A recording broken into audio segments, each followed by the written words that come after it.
Assalamualaikum warahmatullahi wabarakatuh. Selamat pagi dan salam sejahtera. Yang terhormat Bapak Dekan Fakultas Teknik Universitas Merdeka Malang Insinyur Agus Zulkarnain. Yang terhormat Ibu Nini Catur selaku Kepala Jurusan Teknik Sipil. Yang terhormat para pemateri kuliah, tamu, dan jajaran dosen yang kami hormati, serta mahasiswa dan mahasiswi jurusan Teknik Sipil yang kami sayangi. Untuk mempersingkat waktu, marilah kita buka acara kuliah tamu pada pagi hari ini dengan bacaan Bismillahirrahmanirrahim. Sambutan yang pertama akan diberikan oleh Bapak Insinyur Agus Zulkarnain selaku Dekan Fakultas Teknik. Waktu dan tempat dipersilahkan. Bismillahirrahmanirrahim. Assalamualaikum warahmatullahi wabarakatuh. Selamat pagi, salam sejahtera bagi kita semuanya, bagi kita sekalian. Yang terhormat Bapak-bapak pejabat struktural di lingkungan Fakultas Teknik, khususnya di jurusan Teknik Sipil, Bapak Ketua Jurusan, Ibu Ketua Jurusan, Ibu Sekjur, Bapak-bapak Kaleb, dan dosen-dosen pengajar yang lain.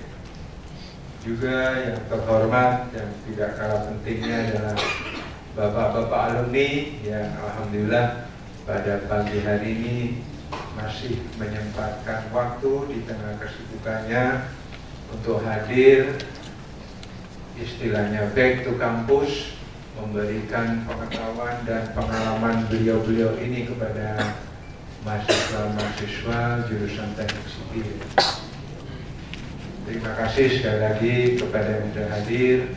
Dan satu yang ingin saya informasikan bahwa salah satu pemateri atau alumni kita, Bapak Insinyur Widjo, mohon maaf karena hari ini tidak bisa kegiatannya ditinggalkan, tapi beliau berjanji bahwa mungkin lain waktu kita ketemu dalam materi yang berbeda lagi. Dan yang terakhir, semua hadirin dan mahasiswa-mahasiswi seluruh angkatan di jurusan Teknik Sipil yang saya cintai dan saya banggakan,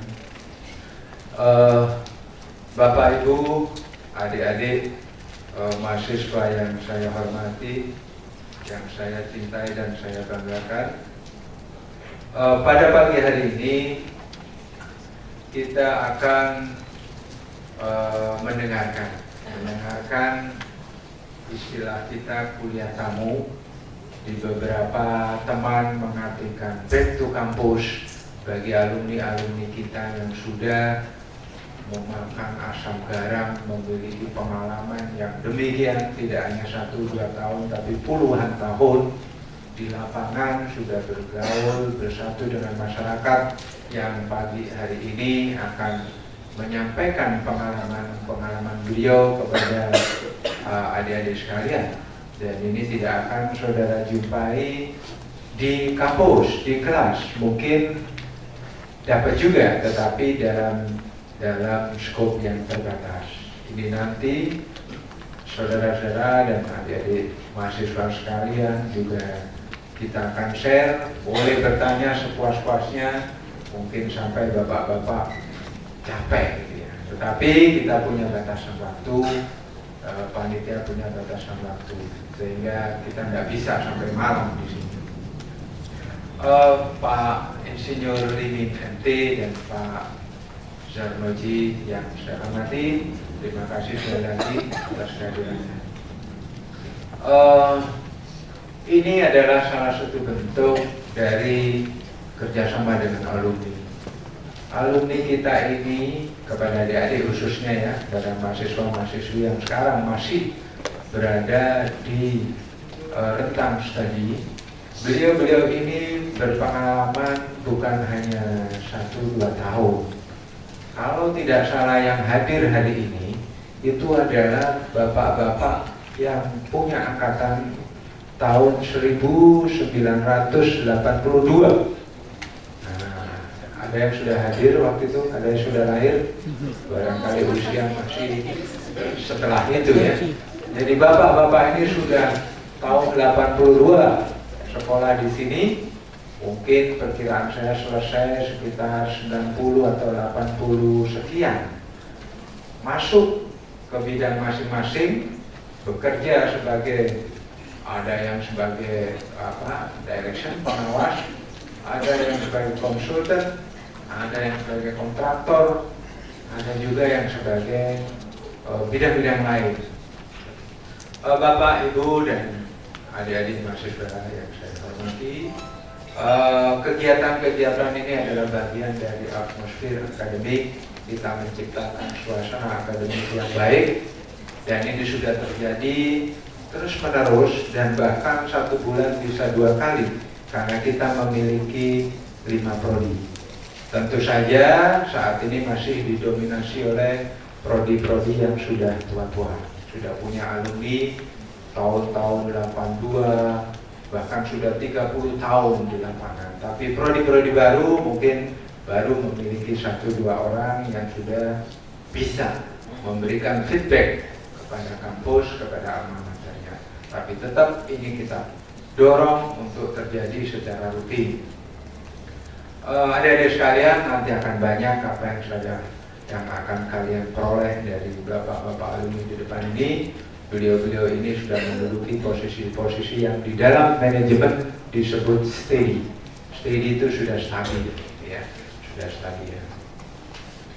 Akhirnya saya sebagai dekan Fakultas Teknik, yang mungkin insya Allah nanti berakhir tanggal 20 Mei, jadi kurang beberapa hari, mengucapkan selamat mengikuti kuliah tamu dan enjoy the guest lecturer. Selamat pagi, wassalamualaikum warahmatullahi wabarakatuh.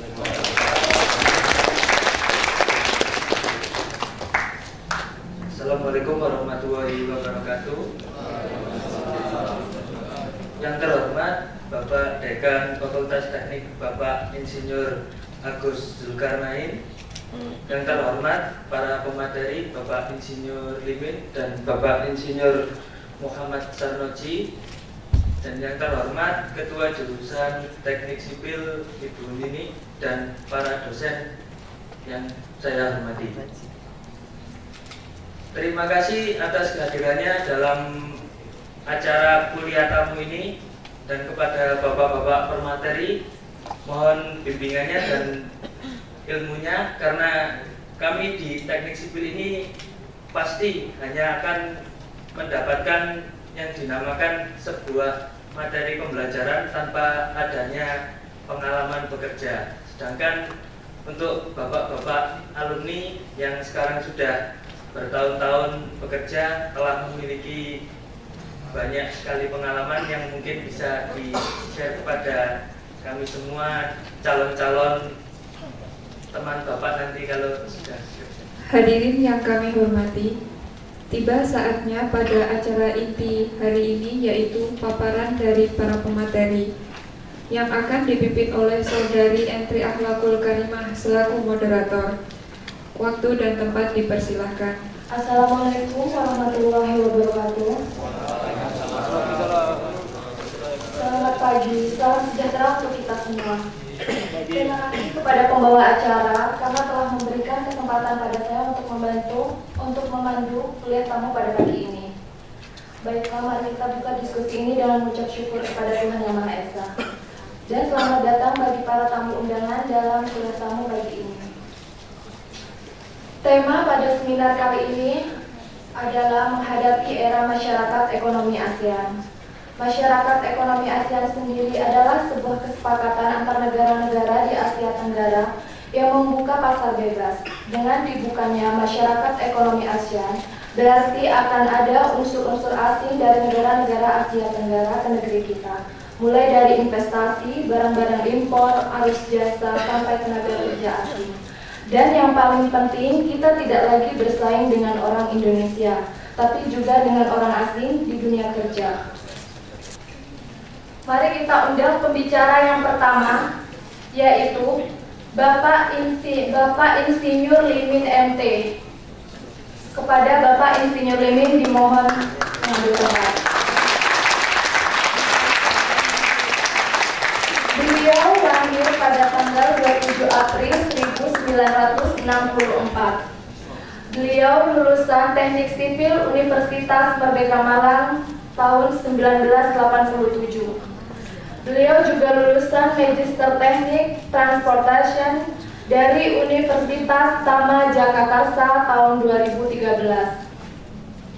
Beliau adalah ahli teknik jalan utama dan ahli teknik jembatan utama. Beliau juga berpengalaman dalam pekerjaan tol Gempol Pasuruan, tol Jakarta Cikampek, tol Cipularang, dan lain sebagainya. Kepada Bapak Insinyur Limin MT dipersilakan untuk menyampaikan materinya. Terima kasih. Assalamualaikum warahmatullahi wabarakatuh. Selamat pagi, salam sejahtera untuk kita semua. Tadi sudah disampaikan oleh moderator bahwa saya adalah angkatan 82. Di makalah saya tertulis 482-1789. Artinya 4 itu adalah Fakultas Teknik, 82 itu adalah angkatan saya, 17-89 itu nomor induk saya. Jadi kalau dicek di nomor induk mungkin masih ada ya Pak.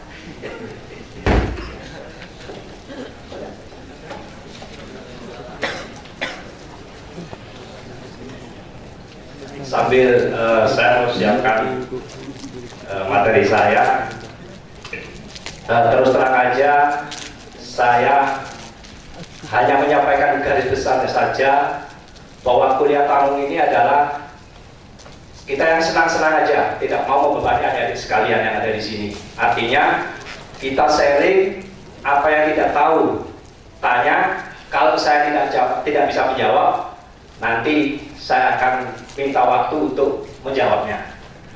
Kemudian materi saya kebetulan judulnya adalah menghadapi era MEA, tapi secara garis besar nanti saya sampaikan bagaimana pembangunan jalan tol. Dan sekarang saya sudah 4 tahun lebih menangani jalan tol Gempol Pasuruan yang sampai sekarang masih belum terselesaikan. Dan kerjasama kemarin yang sangat baik, yaitu Fakultas Teknik Universitas Merdeka Malang sudah pernah mengunjungi proyek saya. Itu apresiasi buat saya juga. Kemudian ada beberapa mahasiswa yang ada di sini juga kuliah kerja nyata di sana maupun mengambil tugas akhir di sana. Saya welcome, monggo ada di sekalian kalau mau kerja praktek di sana maupun untuk melihat-lihat proyek asal izin, saya mempersilahkan semuanya. Jadi di antara adik-adik sekali ini saya juga ada yang sudah tahu wajahnya dan tidak asing lagi, sehingga tidak usah takut, tidak usah sungkan untuk bertanya. Tadi dari awal saya sudah sampaikan bahwa kita sharing saja terhadap kita ketemu di sini. Artinya saya menyampaikan yang ada 3 bahasan yang saya sampaikan. Yang pertama, saya akan menyampaikan animasi dulu. Ini loh jalan tol kita. Kemudian yang kedua paparan saya. Yang ketiga nanti ini hasil kerjaan kita. Kemudian kita tadi dikasih waktu 45 menit. Artinya 45 menit kita paparan. Selanjutnya kita nanti tanya jawab. Di antara tanya jawab nanti saya membawakan paket khusus buat adik-adik sekalian. Di tas saya ini penuh dengan door prize untuk adik-adik sekalian. Mohon nanti jangan takut untuk bertanya. Ada di sini. Spesial untuk Anda. Ini animasi untuk pekerjaan jalan tol di Gempol Pasuruan. Nanti setelah animasi ini, tolong jangan lupa nanti apa yang saya sampaikan nanti dicatat. Di akhir dari pembahasan saya, nanti saya kasih pertanyaan. Doorpress siap buat adik-adik sekalian. Tolong dicatat istilah. Contoh umpamanya Apa itu existing? Nanti saya tanya. Oh, existing ini. Nanti saya kasih door prize. Spesial buat adik sekalian. Banyak ini, banyak sekali. Tapi nggak cukup untuk semuanya. Oke, ini pertemuan kita di Gempol Junction. Gempol Junction itu pertemuan kalau kita dari Surabaya. Kalau kita mau ke Malang, mau Pasuruan, inilah interchange kita. Interchange itu adalah istilahnya adalah simpang susun. Inilah tempat kita nanti di Gempol Junction itu seperti ini. Kemudian saya akan loncat-loncat aja, tidak perlu harus semuanya selesai. Di antara dari sekalian ini nanti kalau membutuhkan apa yang saya paparkan ini, baik animasi, kemudian makalah dan lain-lain, nanti tolong dihubungi kepala jurusan atau adik-adik sekalian. Nanti saya kasih folder khusus untuk di copy. Saya kasih folder khusus. Jadi ada bahasan saya, nanti tolong di copy untuk adik-adik sekalian. Jadi ini untuk intern aja, jadi untuk tidak keluar. Jadi kalau kita nanti keluar mau ke Bagel, ini ada simpang susun Bagel, namanya interchange Bagel. Ini interchange Bagel. Jadi kalau kita dari Surabaya mau keluar Pandaan, langsung keluar di interchange atau simpang susun Bagel. Ini adalah simpang susun Bagel. Nah, ini nanti bentuknya seperti ini. Nah, inilah interchange atau simpang susun Bagel.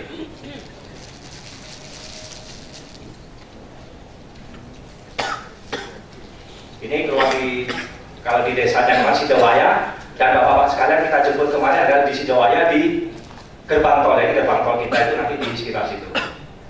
Ini adalah simpang susun Rembang atau interchange Rembang. Ini menghubungkan dengan industrial Pasuruan. Itu khusus. Nah, ini gambar kita itu adalah daerah industri yang memang khusus buatkan akses sehingga produk barang yang ada di Pasuruan Industri Park itu kalau kita mau ekspor langsung bisa nanti langsung Perak atau pelabuhan yang baru sekarang apa itu saya juga tahu di sekitarnya Gresik yang mungkin teman-teman sekalian juga pernah ke sana ya Pak, pelabuhan yang baru itu ya Pak Tulung. Artinya nanti dari Pasuruan itu langsung terus, jadi tidak ada yang menghambat, langsung kita bisa ekspor. Inilah jalan kita untuk di Rembang. Nah, ini simpang susun Pasuruan. Kalau kita mau keluar dari Pasuruan, nah itu nanti kita bisa langsung memasuki interchange di Pasuruan. Dari kota Pasuruan, ini aksesnya.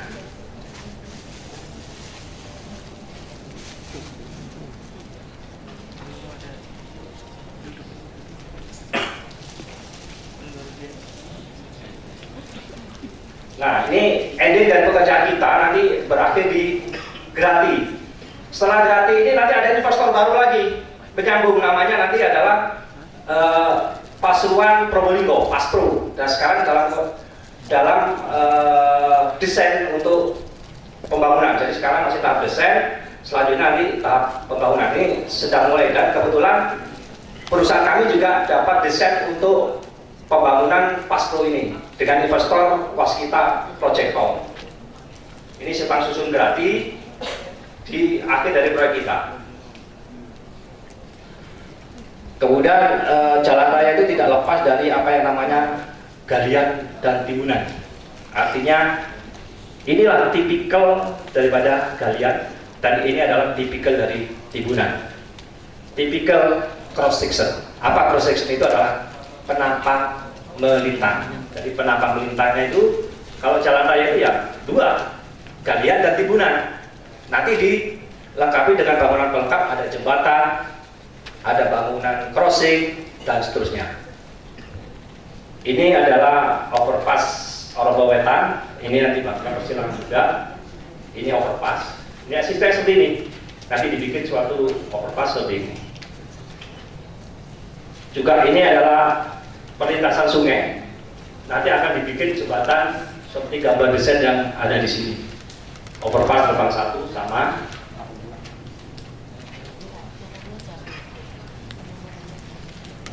Nah, ini sebenarnya sama juga perlintasan. Nah, ini pada lokasi SDT ini bentuknya seperti ini, kemudian ini menjadi ini, dan ini menjadi ini. Jadi gambar visualisasi seperti itu. Saya kira itu paparan saya. Bismillahirrahmanirrahim. Assalamualaikum warahmatullahi wabarakatuh. Salam sejahtera bagi kaum muslim. Baik, terima kasih atas undangan dari Bapak Dekan, yang mana kami sebagai alumni dari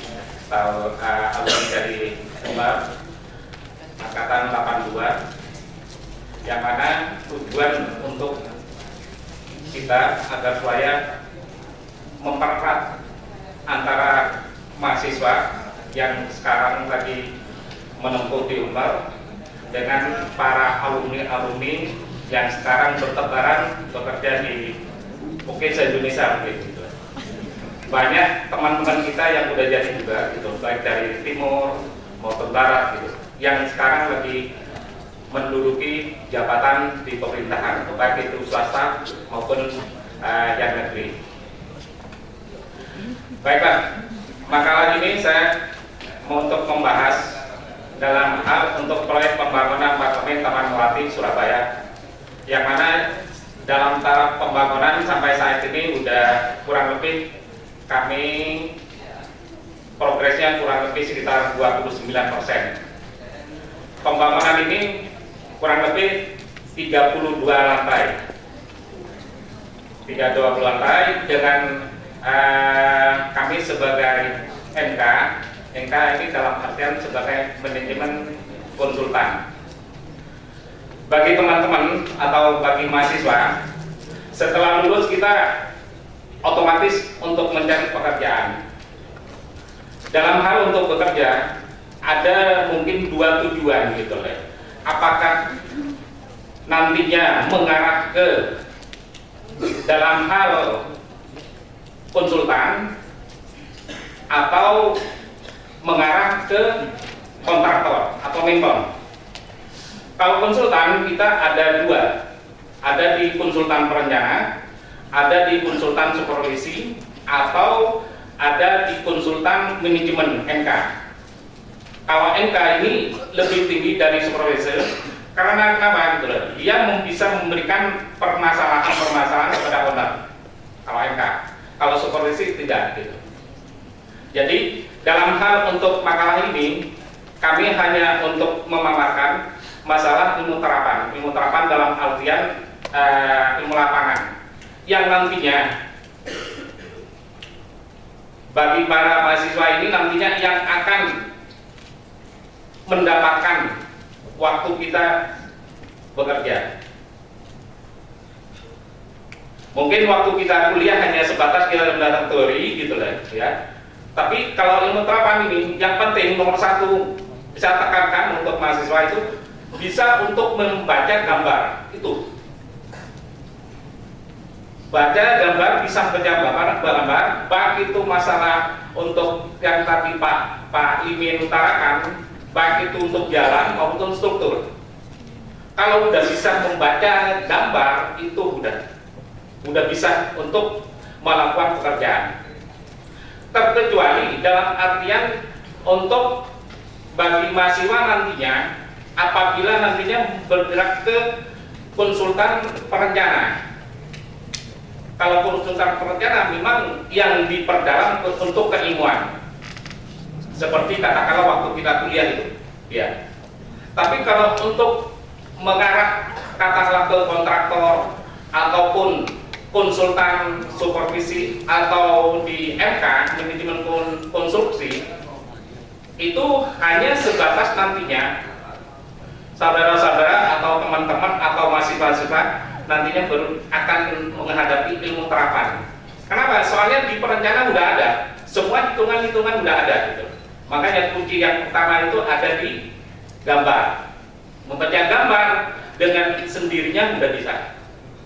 Memang nantinya waktu kita menghadapi keadaan di lapangan banyak problem. Baik itu jalan tadi utarakan gitu loh, baik itu untuk struktur.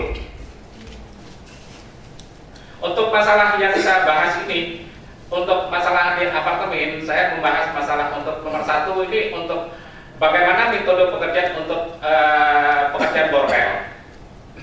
Jadi saya makalah ini apa yang real kami kerjakan di proyek yang sekarang kita kerjakan di Surabaya. Untuk bangunan bawah ini kita memakai fondasi borpel.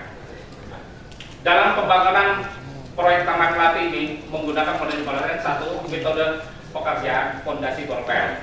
Bagaimana kita sampai dengan metode ini?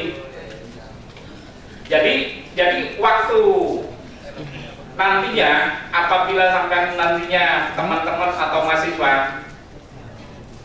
menghadapi pekerjaan ini, terutamanya dari yang dipulihkan nomor 1 koordinasi dengan honor, nomor 2 menentukan titik borpel, nomor 3 proses pengeboran untuk penelitian kelongsoran, terus membersihkan dasar lubang. Setelah lubang dibersihkan baru pembersihan masuk. Pekerjaan borpel seperti ini. Jadi waktu kita pengeboran gitu loh, di perencanaan sudah ditentukan untuk kedalaman. Di sini kalau di makalah kami ini ada metode sistem tulangan. Saya tadi coba ada 10 materi yang saya perbanyak. Jadi mungkin nantinya bisa aja gambar seperti ini gitu kan. Jadi setelah katakanlah bagaimana untuk pengeboran katakanlah untuk kedalaman sampai 35 meter. Yang terutama untuk borpel ini gitu loh. Yang paling yang ditentukan itu KOL. KOL itu cut off level. Untuk perbedaan apartemen ini nantinya saya ada 32 lantai gitu lah. Ya pokok Pak Agus kemarin ada rencana untuk bagi mahasiswa yang mau kuliah lapangan gitu lah. Mau silakan gitu. Ini lokasinya ada di Surabaya. Nantinya boleh silakan nanya sejelas-jelasnya apa yang kita nggak ngerti gitu. Masalahnya kenapa gitu loh. Ini bekal untuk sampean, untuk adik-adik atau mahasiswa gitu loh, untuk jenjang selanjutnya untuk mencari kerja gitu. Jangan takut-takut gitu loh. Ilmu terapan ini pada umumnya dipakai untuk mencari kerja gitu. Itu mungkin yang saya bisa paparkan dalam makalah ini, mungkin nggak terlalu banyak gitu loh. Masalah dengan makalah sama Pak Limin, masalah pekerjaan jalan, ini masalah proyek gitu. Terima kasih. Wassalamualaikum warahmatullahi wabarakatuh.